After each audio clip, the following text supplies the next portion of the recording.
गोपालगंज की पुष्पा प्रसाद को राष्ट्रीय शिक्षक पुरस्कार समिति सांसदों ने नवाचार से बदली बच्चों की तस्वीर।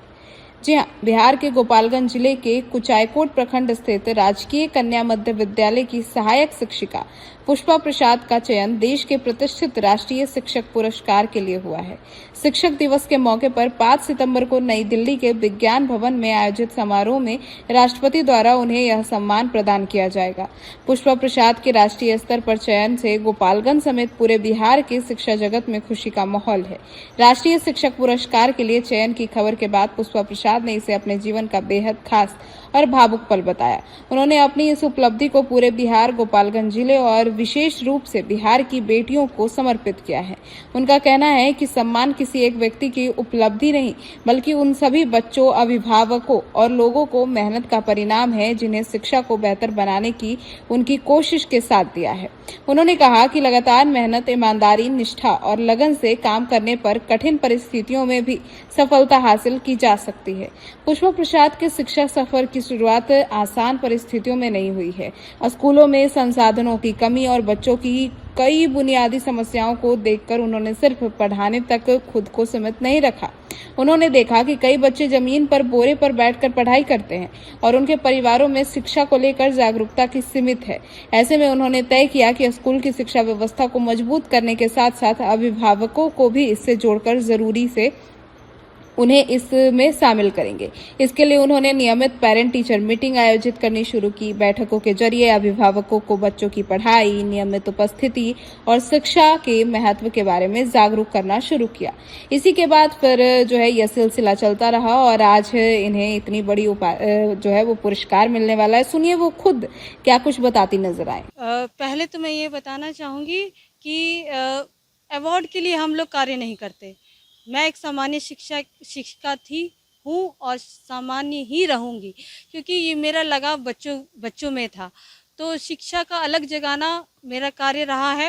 मैंने कभी नहीं ये सोचा कि जो मैं कार्य कर रही हूँ उन्हें कोई देख रहा है। तो कहते हैं ना, छुपी निगाहों से भी लोग देखते हैं। तो लोग देखकर खुद ही प्रचार प्रसार करते हैं कि फलाने स्कूल में कोई है, बेहतर कर रहा है, तो वो उन्होंने ही प्रचार प्रसार करना शुरू कर दिया। जब मैं देखती थी कि अरे, जो मैंने कार्य किया है वो विभिन्न जिलों में भी जा रहा है और अन्य शिक्षक भी लाभान्वित हो रहे हैं, तो क्यों ना हम कुछ चीज़ें ऐसे करें कि समाज में उसका एक नया संदेश जाए, अन्य शिक्षकों तक पहुंचे। क्योंकि कहते हैं ना, शिक्षा का जितना प्रसार प्रचार करेंगे उतना ही आगे कारवां बढ़ेगा। तो मैं निस्वार्थ भावना से ये सफ़र मैं करते आई हूँ और करती रहूँगी भी। और ये बच्चे ही मेरे नींव हैं, तो बच्चों के लिए अथक प्रयास मैंने किया। और तो बहुत सारी चुनौतियां तो आती ही गई, लेकिन उस चुनौतियों का मैंने सामना किया और घबराई नहीं। और कहते हैं ना कि शुरू में बच्चे नहीं आते थे, तो भाई नहीं आते थे, उसके पीछे का कारण मैंने जाना। तो कारण होता है नीरस होना, कि होता है कि बस हम क्लासरूम में आए और बुक निकाला और चौक ले लिया और हम पढ़ाना शुरू कर दिए। तो मैंने सोचा नहीं, इससे काम नहीं चलेगा। अब मैं ऐसा क्या करूं कि जो ड्रॉप आउट की रेशियो है वो कम हो। तो सबसे पहले तो मुझे लगा कि उनके पेरेंट्स से मिलना ज़रूरी है। तो उनकी पेरेंट्स को सूचना देकर मैंने बुलाया। शुरुआती दौर पे मैंने ये देखा कि पेरेंट्स भी नॉट इंटरेस्टेड थे, लेकिन कहते हैं ना कि प्रयास करते रहो, एक दिन सफलता ज़रूर मिलती है। तो वो लोग भी मुझे जाने। मैंने बच्चों के साथ साथ उनकी माँओं को जब मैंने साक्षर करना शुरू किया, तो उनकी माँ भी खुश हो गई कि अरे वाह, मैडम छुट्टी के दिनों में भी आती हैं और पढ़ाती हैं। तो कहते हैं ना कि कुछ पाने के लिए कुछ खोना तो पड़ता ही है। तो बच्चों की शिक्षा के लिए, अलग जगाने के लिए तो मुझे अपना समर्पण देना पड़ा। मैं बताना चाहूँगी कि छुट्टियाँ तो सबको अच्छा लगता है कि अपने परिवार के साथ बिताऊं, लेकिन आधी छुट्टियाँ तो मुझे विद्यालय में और मेरे समुदाय में ही व्यतीत होता है। नहीं, छुट्टियां तो मिलती ही हैं, जो सरकारी आदेश द्वारा छुट्टी मिलती है, लेकिन मैं बताना चाहूँगी कि रविवार का समय तो अपना होता है।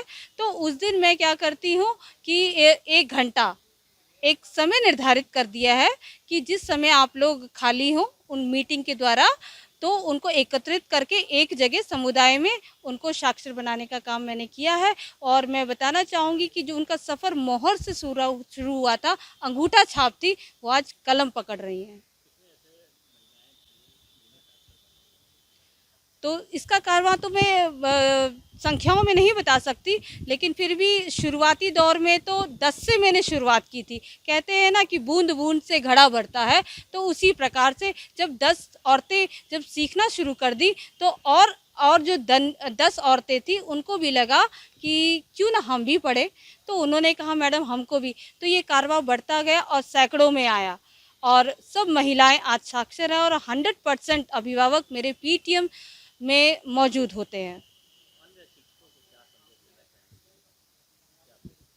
बिल्कुल, अन्य शिक्षकों के लिए मैं यही कहना चाहूँगी कि बिल्कुल रोना नहीं रोना है हम शिक्षकों को कि हमारे पास इंफ्रास्ट्रक्चर नहीं है, संसाधन नहीं है। हम लोग सीमित संसाधन में भी बहुत कुछ कर सकते हैं। जैसे मैं शून्य निवेश टीएलएम के लिए जानी जाती हूँ, एफएलएन किट का नित्य प्रयोग करती हूँ और मैं बताना चाहूँगी कि मैं ये जो वेस्ट मटेरियल है, कबाड़ से जुगाड़, उनका प्रयोग करके, नवाचार करके बच्चों को कॉन्सेप्ट सिखाती हूँ। तो आप लोग भी कर सकते हैं, आप लोग भी कीजिए और शिक्षा का अलग जगह।